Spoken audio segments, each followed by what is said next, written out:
morning students. Today we will deal with chapter electricity of class 10th. Its basic is also used in class 12th. So what is electricity? Electricity is basically the study of charges, or we can say that electricity is the source of energy because we depend upon electricity for almost all activities in our day-to-day life. Electricity is used to blow bulbs, tubes, to heat the electric iron, to heat water, to operate refrigerator. There is hardly any field where electricity is not needed. So electricity is used everywhere. So we can say that it is a source of energy. There are two types of electricity. One is static electricity and the other is current electricity. Static electricity is first. Word static. Static means at rest and the current means in motion. And electricity is what? Electricity is the study. So when charges are at rest, ठीक है, जब charges किस पे होते हैं? Rest पे होते हैं, तब हम उन चार्जेस की जब स्टडी करते हैं, ठीक है, तो वो क्या कहलाती है? Static electricity. और जब चार्जेस किस में होते हैं? मोशन में, और उसकी स्टडी करना वो क्या कहलाता है हमारे पास? Current electricity. So static electricity is the study of charges at rest and current electricity is study of charges in motion. जब चार्जेस किस में होते हैं? मोशन में होते हैं, एंड तो उसे क्या कहते हैं? Current electricity. And in this chapter we will deal with the current electricity. हम क्या पढ़ेंगे इसमें? करंट इलेक्ट्रिसिटी पढ़ेंगे, क्योंकि इलेक्ट्रिसिटी कैसे प्रोड्यूस होती है? जब चार्जेस किस में होते हैं? मोशन में होते हैं। जब चार्जेस मोशन में होते हैं तभी हमारे पास क्या है? इलेक्ट्रिसिटी प्रोड्यूस होती है।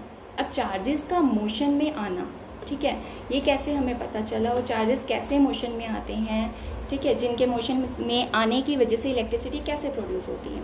अब we have two types of material, one is the insulator and the other is the conductor, ठीक है। इंसुलेटर्स में क्या होते हैं कि चार्जेस जो होते हैं वो क्या होते हैं? एटम के साथ बाउंड होते हैं।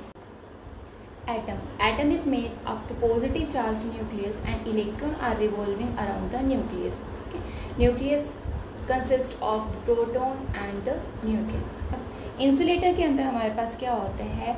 दो जो एटम होते हैं उनके बीच में क्या होती है? एक बॉन्ड फॉर्म होता है, ठीक है। वो बॉन्ड फॉर्म होने की वजह से जो इलेक्ट्रॉन है और ये जो न्यूक्लियस है, पॉजिटिव चार्ज न्यूक्लियस, इनमें जो फोर्स होती है वो भी फोर्स क्या होती है? स्ट्रॉन्गेस्ट फोर्स होती है, जिसकी वजह से हम इस इलेक्ट्रॉन को क्या एमिट नहीं कर सकते यहाँ से, ठीक है। जब इलेक्ट्रॉन ही नहीं अवेलेबल होगा, फ्री इलेक्ट्रॉन नहीं होगा, तो क्या है कि इंसुलेटर में करंट भी प्रोड्यूस नहीं होगा because of the absence of the free electrons. And in case of the conductors में क्या होता है? जो साइज़ है वो कंपैरेटिवली लार्ज होता है, और जो दो एटम्स के बीच में जो बॉन्डिंग है वो भी इतनी स्ट्रॉन्ग नहीं होती, जिसकी वजह से जो ये इलेक्ट्रॉन है और ये न्यूक्लियस है, इनमें भी फोर्स क्या होती है? एज़ कंपैरेटिवली टू इंसुलेटर क्या होती है? कम होती है। इस फोर्स कम होने की वजह से ये इलेक्ट्रॉन क्या है? ईजिली एमिट हो जाता है जब भी हम कोई बाहर से कोई एक्सटर्नल फोर्स इसको प्रोवाइड करते हैं। जब एक्सटर्नल कोई फोर्स प्रोवाइड की, एक्सटर्नल एनर्जी प्रोवाइड करने की वजह से ये क्या होता है? इलेक्ट्रॉन एमिट होता है। अब ये जो इलेक्ट्रॉन एमिट होता है, this electron is emit from the valence shell, therefore it is called valence electron, और this is also called the free electron, or this is responsible for the production of current. So this electron is also called the conduction electron, ठीक है। अब जो कौन सी metal है जो mostly हम use करते हैं फॉर मेकिंग द कंडक्टर और अ वायर, ठीक है, कौन सी मेटल का हम ज़्यादा यूज़ करते हैं? Copper wire. वायर के अंदर क्या होते हैं? एटम्स होते हैं, और वो एटम्स जो होते हैं उनके अंदर जो वैलेंस इलेक्ट्रॉन होता है वो क्या होता है? लूजली बाउंड होता है, और वो ईजिली क्या हो जाता है? एमिट होता है। एक एटम से वो इलेक्ट्रॉन दूसरे एटम में जाता है, देयरफॉर थर्ड एटम में जाता है। ऐसे ही क्या होता है? इलेक्ट्रॉन क्या करता रहता है? फ्लो करता रहता है। So the flow of the electrons constitutes the current, जिसकी वजह से क्या होता है? हमारे पास करंट प्रोड्यूस होता है उस कॉपर वायर में, okay. Electric current is the rate of flow of electric charge that charges basically free electrons in A circuit, किसी कंडक्टर में से और इन एनी वायर, ठीक है। सो फ्लो ऑफ इलेक्ट्रॉन्स और charge carriers through any wire is the electric current, ठीक है। For example ये हमारे पास एक वायर है, उसका कोई क्रॉस सेक्शन है एक वायर का, उसमें से क्या हो रहा है? हमारे पास चार्ज कैरियर्स क्या हो रहे हैं? फ्लो हो रहे हैं, तो इससे क्या प्रोड्यूस होगा? हमारे पास इलेक्ट्रिक करंट प्रोड्यूस होगा। ये डेफिनेशन आपके पास 1 मार्क्स में आती है एग्जाम्स में, okay. So next is the formula of the electric current. Electric current का फॉर्मूला कहाँ से ड्राइव होगा, उसकी डेफिनेशन से ही देखो क्या है, rate of flow of electric charge. Rate of flow means with respect to time, charge हमने लेना है, ठीक है। तो electric current is charge upon time. Electric current is represented by I, charge is represented by Q and time is represented by T. So the formula of the electric current is I is equal to Q upon T. ठीक है। Charge, there are two types of charges, positive charges and negative charges, ठीक है। The value of charge on a proton or electron is 1.6 into 10 raised to the power minus 19 coulomb. In case of electron it is negative and in case of proton it is positive. Next is its SI unit, SI unit of the current, ठीक है। SI unit of current is ampere. जैसे means SI unit का क्या मतलब है कि हम current को किस में मेज़र करते हैं, current is measured in ampere. जैसे हम लेंथ को मीटर में मेज़र करते हैं, हम टाइम को सेकंड में मेज़र करते हैं, सिमिलर वे हम करंट को किस में मेज़र करते हैं, एम्पियर में, डिनोटेड बाय A। चार्ज को कूलम में मेज़र किया जाता है, represented by C, and time को हम T से रिप्रेजेंट करते हैं और मेज़र उसे सेकंड में किया जाता है, ठीक है। Next definition is of 1 ampere. 1 ampere को हम कैसे डिफाइन करेंगे, 1 एम्पियर को डिफाइन करने के लिए, या वी कैन से दैट किसी भी अगर आपको यूनिट को डिफाइन करना है तो उसके लिए एक ट्रिक है, ठीक है। सबसे पहले आपने उसमें क्या करना है, आपने जिस भी क्वांटिटी को डिफाइन करना है, जिस भी यूनिट को डिफाइन करना है, अब सबसे पहले उस क्वांटिटी का फॉर्मूला लिखो। फॉर एग्जांपल आपने यहाँ पे करंट को डिफाइन करना है तो write the formula of the current, I is equal to Q upon T, current is equal to charge upon time, okay.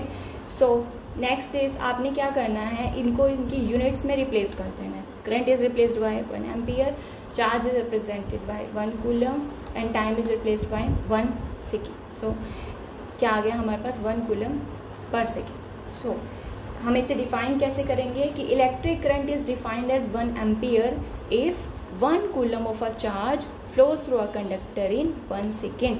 जब किसी कंडक्टर में से 1 कूलम चार्ज 1 सेकेंड के लिए फ्लो करता है तो उसमें से करंट कितना जाता है, 1 एम्पियर। कितना करंट फ्लो होता है, 1 एम्पियर उसमें से फ्लो होता है, ठीक है। Next is if you want to find out charge on any conductor, ठीक है। अगर आपने किसी भी कंडक्टर के ऊपर चार्ज फाइंड आउट करना है और सपोज डैट उसके कंडक्टर के अंदर n नंबर ऑफ इलेक्ट्रॉन है, ठीक है। जैसे इस स्टिक के अंदर ही अगर आपको चार्ज फाइंड आउट करना है और इसके अंदर मैंने गिवन है डैट इसके अंदर की 5 इलेक्ट्रॉन है, ठीक है। तो उसके अंदर टोटल चार्ज कितना होगा, आप क्या करोगे, उस 5 को, 5 नंबर ऑफ इलेक्ट्रॉन्स हैं, n is the number of electron, ठीक है, किससे मल्टीप्लाई कर दोगे, charge on an 1 electron. 1 electron पे जितना चार्ज होता है डैट इज़ 1.6 × 10⁻⁻19 कूलम, ठीक है। अब Q is equal to Ne. This is formula used to calculate the charge on any conductor having n number of electron. So replace Q is equal to Ne in this formula. We get I is equal to Ne upon T.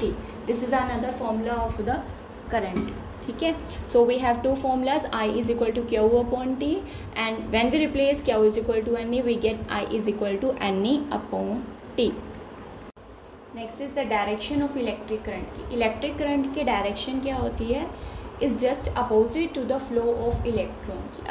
अगर किसी wire में से electron इस direction में flow कर रहे हैं तो करंट बिल्कुल उसके अपोजिट डायरेक्शन में फ्लो करेगा, ठीक है। The direction of electric current is opposite to the direction of flow of electron, ठीक है।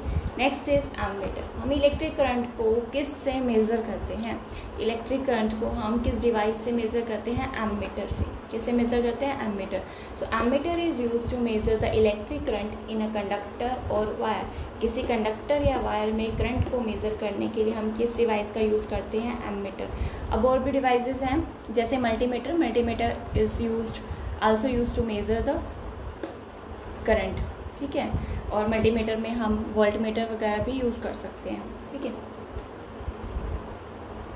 सिंबल क्या है हमारे पास एमीटर का, circle, with in circle A is written with negative and positive sign. Let us solve one numerical. A current of 0.5 ampere is drawn by a filament of electric bulb for 10 minutes. Find the amount of electric charge that flows through the circuit. ठीक है, एक filament में से current flow किया है 0.5 ampere का 10 minute के लिए और आपको क्या कैलकुलेट करना है, अमाउंट ऑफ इलेक्ट्रिक चार्ज, ठीक है। Firstly write down the stuff which is given to you. देखो आपको कैसे पता चलेगा आपको क्या गिवन है, by their unit 0.5 ampere. Ampere किसकी यूनिट होती है, करंट।